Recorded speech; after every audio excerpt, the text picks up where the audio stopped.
Hi JD. Hi Adi, how are you, buddy? It's been a while. Yes, it has been, and we finally got you on the channel after 6-7 years of persuasion. Oh yeah, you've been after me, and I've been always trying to avoid this whole thing. But I guess this is the right time. Right now is the right time for it. Correct, and you were my senior at school, and I realized only once we met through Vivek that you were doing this full time. You're right, and that's what the funny thing is that you were with, my brother in school, right? Yeah, And we're in the same class. in the same class, and I was actually going to meet Vivek because I wanted to ask him about the whole rewire thing that time about with Ableton, Cubase, and Reason. And he said, "You know what, buddy? There's a right guy who's coming over to my place, and you should meet this chap." And sure enough, there you were. And I'm just trying to figure out to myself and say, like, hey, man, I've seen this guy before, but I just can't place him. And then sure enough, we all put it together, and like, it's a Yeah, small yeah. world. Yes, it is. So JD, if you could run us through your musical journey so far, and then we'll kind of discuss about different aspects of music production that you do and more. Right, Adi. I, actually, for me, music started at home. I mean, we were three brothers, and my dad got me into playing violin for some time. Almost 3 years, I played violin, and my elder brother was learning to play piano, and so obviously we started playing piano as well for almost. I played piano for almost like 5 or 6 years.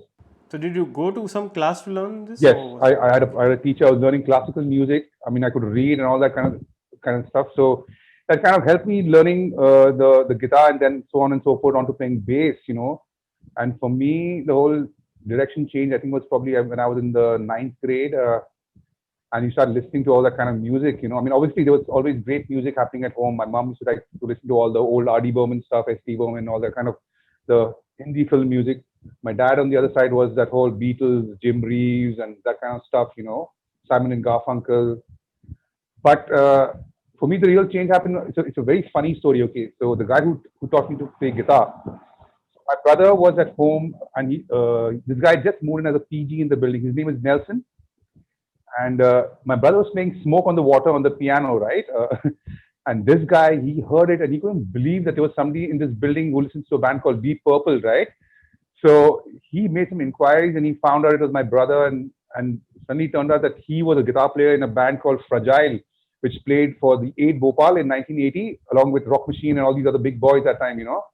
And I met him, and then he had this beautiful Ibanez guitar, and electric guitar, and I think it's the first time I heard Eddie Van Halen. God bless his soul. He just passed away a week back or 10 days back.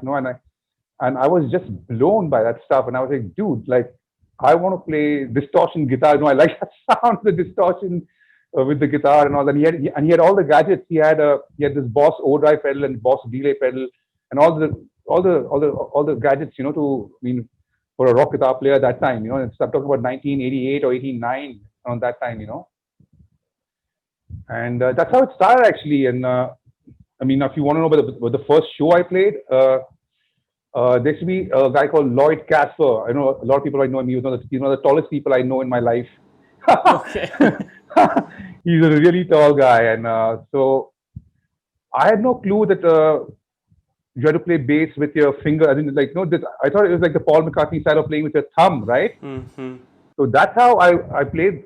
I played this first gig because we needed a bass player, and coincidentally, it was at Bhaidas Hall in Right. Juhu, right? Yeah.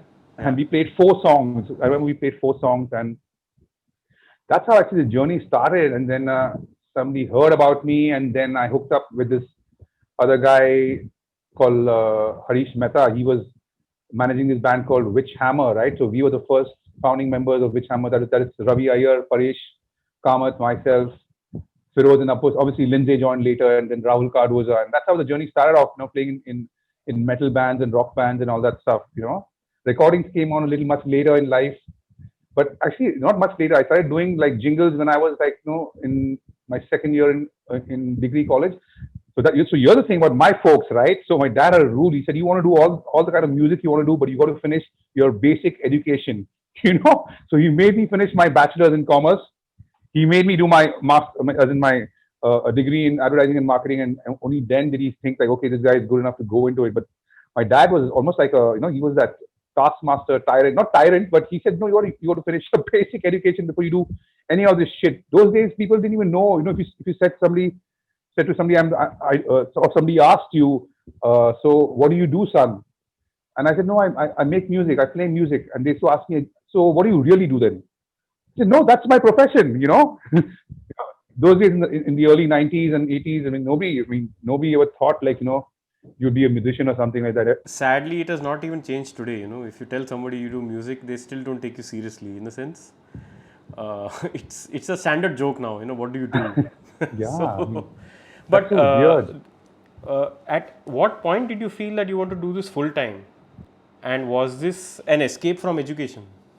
No, it was not actually an escape from education because I'd already done so much education. I'm pretty qualified that way. If you want to talk about academics and all that, but having said that, Adi, it was pretty early when I was in my second year BCom. When you're doing a bachelor's, especially in Bombay, and there's something called an 80 KT, like allowed to keep term, right? तेरे को लगा बहुत बार? 2 बार लगा मेरे को. अरे तेरा. And but luckily I cleared all my exams all in time. But this was, I think, probably in my second year or third year when I started doing jingles, right, with this really incredible keyboard player called Alan Kunder and this guy called Lloyd Chaco, right? And he was a brilliant keyboard player. So we started doing jingles that time, and I remember going to the studios that time. Those days it was like Q-Lock and MIDI and SMPTE. Remember that time? So you have to stripe the tape, and then all that stuff, going through that whole thing. There was no computer, and there was no there was no Cubase or Logic or anything, no DAWs.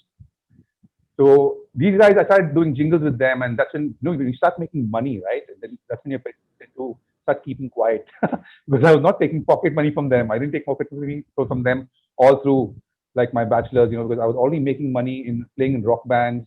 And those days, earning like $1,000 for a gig was like, wow, you're set for the next 3 months, bro. So, this thing that you just said that you started playing in jingles and for jingles, etc. How does this thing work? Because there are a lot of people who will be watching you and getting inspired and want to know, how can they also be a part of this industry? How did Right. this thing happen for you? Like, did you go studio to studio? How did you kind of make friends and grow your network? Okay, now getting back to that, I haven't done jingles in a long time because, as you know, I've been touring a lot. I play a lot more, right? But for any young musician who wants to get into this thing, for us, what we were doing is like those days you had CDs or tapes, right? So you used to go to the production house or the agency with your tape, see to the creative guy, and you'd like, okay, you have this. It's like an audition session. Nowadays it's so fantastic. You can just like put your music up on a site, and if anybody wants to upload it or listen to it, they can just go and listen to it.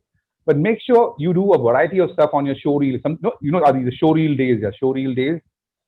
And you just have to go to an agency or a production house, and if they like you and more than anything else vibed with you, it just works, And sometimes it doesn't work, but most of the times it works if you're persistent enough, and you have to be persistent. That's the thing. Correct. So, for you, was that a struggle? At any point did you feel during your, there is always a struggle in everything, but did you ever feel that, no, I'll, join an agency only, why get into, music full time? No, what funnily, I had so many friends in advertising because I did that course in advertising and marketing at XIC, right? 3 years. So I had a lot of friends who were, that time all the big advertising firms were like, Mudra, and there was all these big O&M and all these guys. So I'd seen them working, right? So some of them in the creative department, some of them were client servicing, some of them were accounts.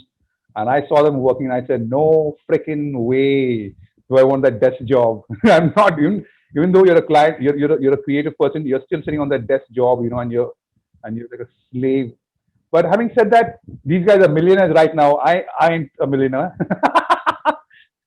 You look more like a Babaji now. So. Oh yeah, that's what everyone's telling me. I should get into some spiritual inundation. That will make you more money, I think. So. Yeah, but having said that, I was lucky also, Adi. I grew up with great friends and great musicians around me also. I had guys like Paresh and Naresh and Lindsay and Floyd and Teku and all these cats, and they were just like friends, and we're still friends till date, and they're all great musicians and great guys to hang out with, and so what do you when you say you hang out with these other musicians, because right. a lot of people watching this are from out of Bombay, Right. like we are in that circuit, so we know and hang out with, Absolutely. so for them they will hang out with people who are good at other things, not necessarily music making, or even kind of just as casual listeners. So what, Yeah. so when you hang out with musicians, what is normally that musicians talk with each other? Now that really depends on the kind of musician friend you're hanging out with. But for especially us guys, it's just a bit of the music, and after that we talk about everything else besides music. Like a movie or a film, discussing a film or discussing, oh, look at that chick, she's so hot. Okay, really cool or stuff like that. I mean, obviously we discuss about music. We always talk about the new guys who are coming in, and that's very important, especially for every musician to know what's happening in the music world. And most of us, obviously, when I'm going to be 50 very soon, but in the end, you lose track of what's happening right now, But obviously, there's some great cats out there. I get all that information from a lot of the younger people, musicians I hang out with, or hanging with somebody like Paresh or Floyd. Floyd will bring me onto something. JD, check this guitar player out, and I'm like, yeah, man, okay, because these are the kind of people I will trust their judgment on something. So it's like an evolution. It's not just like, Absolutely. yeah, right. So when you all discuss music or some new track, even earlier, I'm saying even earlier or even now, what is that you focus on as a musician yourself when you listen to a song or a new artist? What is it that you look for in that piece of music? That's a tough question. Because right now, no, the world of music has changed so much. Just the other day, I heard this duo. They call Domi and Beck, right? It's a keyboard player and a drummer. It's just out of the fucking box, bro. Sorry about my language. I mean, it's okay. So it's completely out of the box and really hip writing, Adi. And other side is like, I mean, guys like Jacob Collier and see, man, all these guys are all great. They got all the chops in the world and all that, but they can, what really hits me is like, touches me as a musician is how melodic it is and how, what's the harmony in the song and the melody especially, and you know what, it's like some people have it, some people have to earn it, right? Especially these small things, or like in the songwriting or the arrangement of the song, and also absolutely the production. I want to know, oh wow, man, that's running a really cool delay through that thing, or wow, wow, he did something really good with that filter. Obviously, those are the few main things which I'm looking for when I hear new music. And obviously, and like I always tell a lot of the young people, for me, bro, you know what? I want people to have fun. Yeah. I mean, I love jazz music and I love that whole esoteric, that very altered chord and augmented stuff. And, where you just walk chords around to just make it sound different. And that way jazz music gives you that liberty, right? But sometimes it's also a nice and easy, simple 3 chord song, which can just, kind of touch you and make you, nod to it or whatever, with a groove or whatever it is. So I'm very open that way. I listen to every form of music, whether it's electronic or whether it's jazz or whether it's whatever, trip hop, or you have these new words, trip beat or skip trip. I mean, all that stuff is going on right now. So JD, once you kind of started doing jingles and stuff, and how did this touring thing begin for you? And what was your experience there? Actually, that was the touring thing. Actually, I was reaching a breaking point when I was doing jingles, though. I'd almost stopped playing bass for like 3 years, and I was just programming. That time you had the X3 keyboard and you had the O&W keyboards, that all those keyboards that time, and I had stopped playing bass, and suddenly out of the blues, I was not even following music that much, especially indie music, and suddenly out of the blues, I got a call from my friend Lindsay, and he was like, "JD, man, there's an artist called Lucky Ali. You know what? He's looking for a bass player." And I was like, "Okay, let me see what's all about." So he sent me the tape, and I was like, "Okay, I see this video. The song was called Suno, obviously, and I'd seen the video on MTV, and I was like, okay, this guy sounds interesting. His music it sounds interesting." So I like, kind of worked out the whole album in one night and had rehearsal the next day with the band, and there was Kalyan there was Rinku and Lindsay and best guys to play with. And, Kalyan was another great guitar player. I played with him for more than 25, 30 years, yeah, with Lucky and KK. And So they're all you met great him for the musicians. first time? Did you all meet these new No, this no, I band? met Kalyan before that also, because we Okay. used to have these jams on Lindsay's terrace, back in Okay. the day.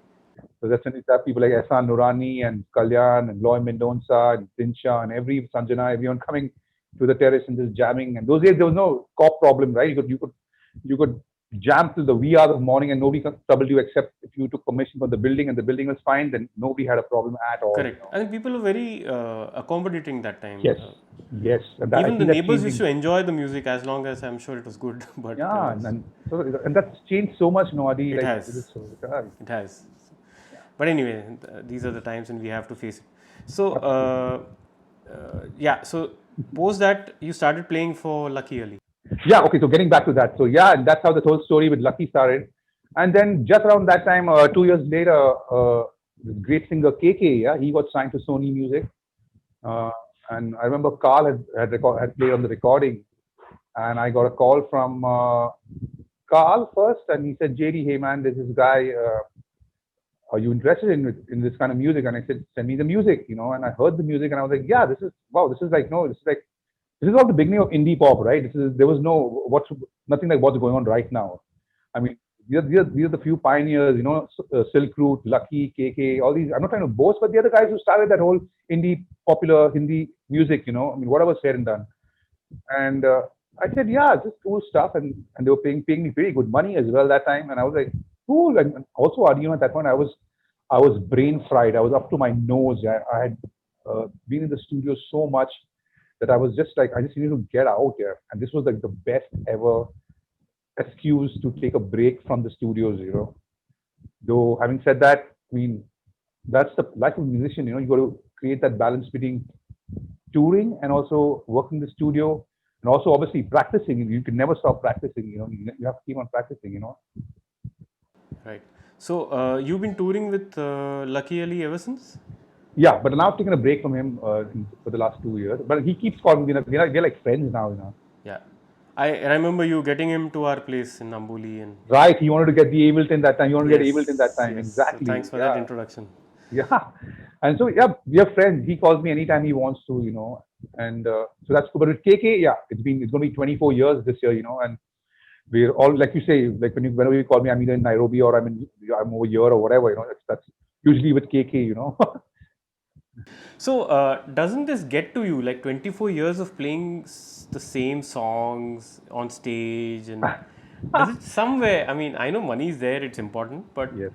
uh, do you also innovate or change the chords or your playing style when you're kind of, Yeah. in a It's show? always.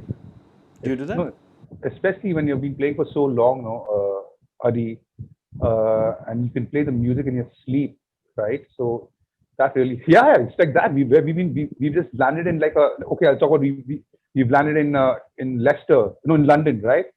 There's no sleep, there's no nothing. We've gone straight from the airport to the venue. We've sound checked and we've played the gig that night. Yeah.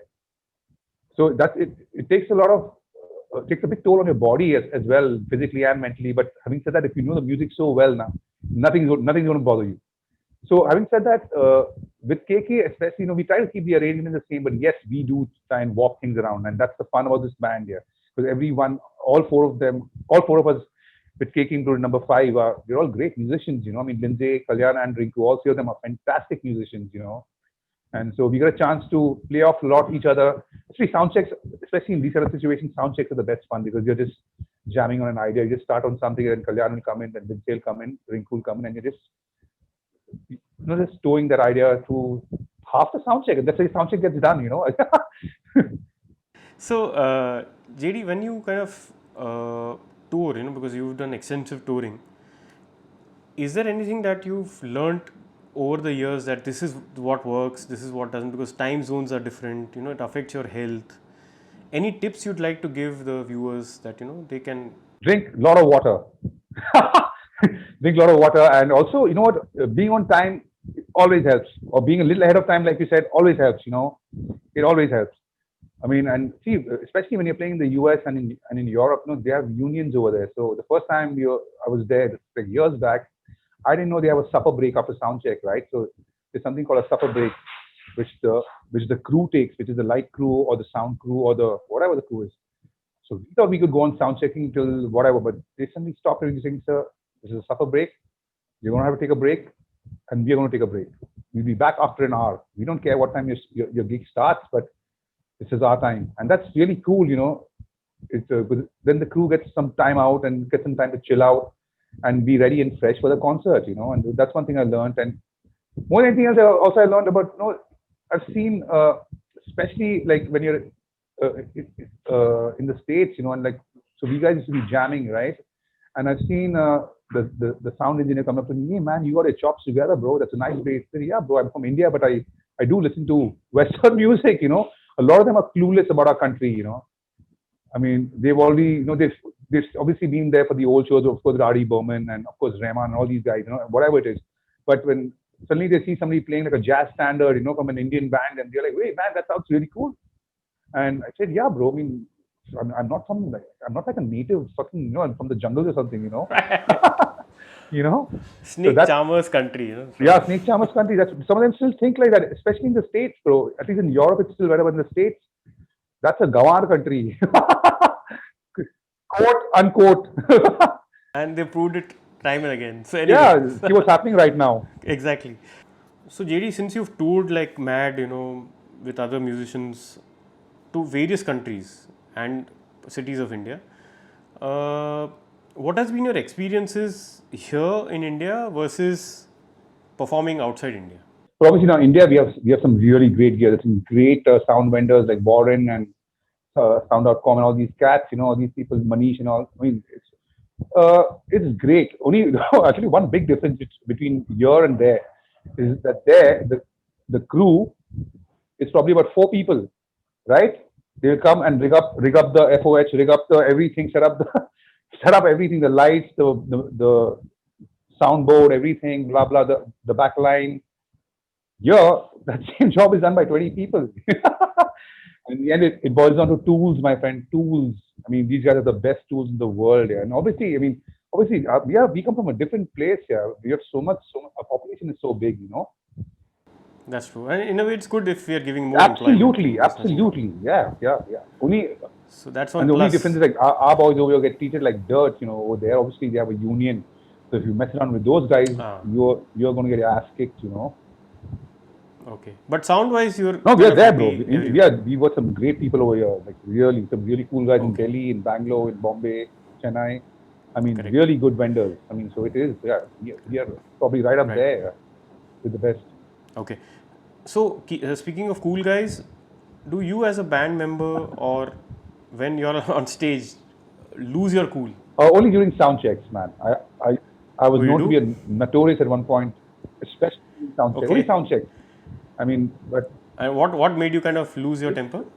stupid things like suppose the guitar player is doing a check, and the keyboard player is doodling like without headphones on, and suddenly you're like, no, dude, can you shut the fuck up?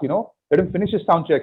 Or those kind of things, or stuff like the sound guy telling you, sir, your auxiliary nahi chal raha hai. Boss, cable dala nahi hai, I can't hear it. You fool. First connect the cable in, na. It's not working because you didn't connect the cable. All these kind of small stupid things which often get overlooked, by people. But the good guys, they know it. The good guys, I mean, when you're touring on a constant basis with one guy, he knows exactly what you want, and most of the time it's always set and ready now. I mean, we've been doing it for so long now, so most of the vendors, and especially Ashish, who's our mix engineer right now, he knows everything, and he's brilliant, and I mean, he just makes it so easy for all of us. Correct. But it is important to keep your calm, right? Otherwise, your Absolutely, yo, performance bro. That's what gets you have to. Yeah. right. So, JD, anything else that you'd like to share with the viewers about Uh, what you're doing nowadays? I And don't, okay, yeah, I'm in the process of finishing a project, and hopefully it'll be out by March or April next year. So I'm looking forward to that. And is it a collaboration yeah, it's a or? collaboration, but it's mostly with bass players. So especially the bass player scene in our country, we have had great guys like Carl Peters, Drew Hilt, Keith Peters, Eloy Isaac, all these cats, over there. Now, I mean, I'm still in touch with Carl right now, and he's still such a great guy and such a great player. But only he's chilling out now. He's saying, JD, I don't get the kind of gigs I want. And he's saying, I'll play the gigs if I want to play. I've got a choice right now in life. It's not like the early days. Early days, Carl was called for everything, bro. He was playing just about everywhere. you know. But having said that, finally, a bass players India group got created. Remember, I was talking to you about it 5 years back that I want to create this thing, and it was created by this kid who then invited me, and then we started adding on more people. Can you believe there are about 60 or 70 bass players in our country right now? That's still nothing. and about 3 or 4 girls in besides Moini. Moini is an incredible bass player. There's no doubt about that. But there's some other great bass players. There's another girl called Nilanjana from close to Calcutta. She's just killing it, bro. And then no, another girl called Shalini. She's from Bangalore. And then obviously guys like Abhishek Day and Saurabh Suman and all these guys. I mean, for me, my only peer at that time is probably Naresh. You know, Naresh Kamath. He's he's of my age. He's my closest bass buddy. He's my closest buddy. I know as a bass player. I've known him for so long, and we are just great friends. Besides, and he's also another great bass player. So having said that, like even the bass player scene in India is changing. There's some phenomenal players out there, who can really bust their chops here. Like I get really psyched when I see that. I'm like, dude, wow, how are you doing that? But you have to live and learn, or learn and live, whatever you want to call it. You can't stop learning. That's my main message to all the musicians out there. Never stop learning. Great. JD, thanks for sharing some very nice tips and experiences with us. Cheers, bro. And we'll catch you in another part soon. Okay, let's meet for beer soon then. Yes, Yeah. please. And love to the family, Adi. Okay. Take care, bro. Thanks Yeah, for thank you. having me on this. Yeah, really. You finally Most got welcome. me, but thanks for having me. Finally, Yeah. finally. Most All right, welcome. boss. Thank you. Cheers. Bye.